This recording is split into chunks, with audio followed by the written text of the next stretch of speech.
Сәлеметсіздер ме, құрметті достар? Сіздермен бірге Москва-Казакша бағдарламасы.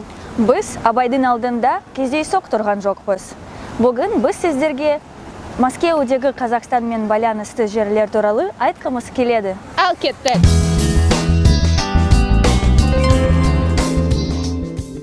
Ал қазір біз Лестев кешесіндеміз. Осы үйде Жаханшадыс Мұхамедов тұрған. Мәскеуге ол көбінесе Тұрар Рысқұловтың көмегімен келген. Екеуінің әйелдері туған апасынлы болған. Жаханшадыс Мұхамедов казак жазушыларын, шығармашыларын орыс тіліне аудармен айналысқан.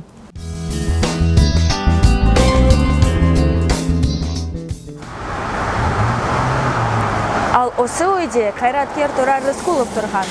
Осы ғимаратта Рысқұлов өткен ғасырдың 31-34 жылдарында тұрған.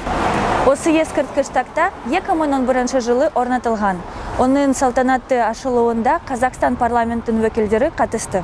Оның өмір ішінде ол Ресей, Түркістан кеңестік социалистік республикаларда мен Монғолияда жұмыс істеген. Туған жері Қазақстанның мәселелерін шешуге тырысты. Сталин жаппай жазалау шараларының кезінде Рысқұлов халықтың дұшпаны ретінде жарияланған. 1938 жылы оны атып тастады. Коммунарка деген мемориалдық кешенде жерленген. Рысқұлов Тахановинский бульварда тұрды. Қазір онда Федор Шаляпиннің мұражайы орналасқан. Ал қазір сіздер Алихан Бөкейхановтың тұрған үйі көресіздер.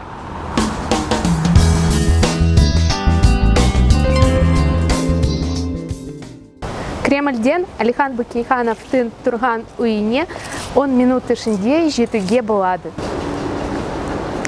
Алаш партиясының көшбасшысы осында тұрған. Бөкейханов Мәскеуде ғылыми зерттеу жұмыстарымен айналысты.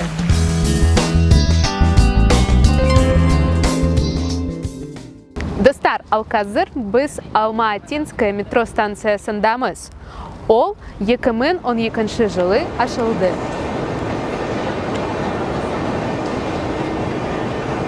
Алма-Атинская станциясында 2 вестибюль бар.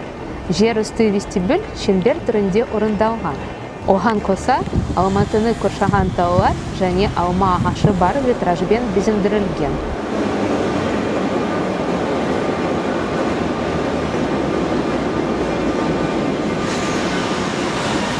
Сәлем, Лис. Сәлем, Настя. Қалай өтті? Өте жақсы. Маған қатты ұнады. Сіздерге де ұнады деп сенеміз. Сау болыңыздар. Сау болыңыздар.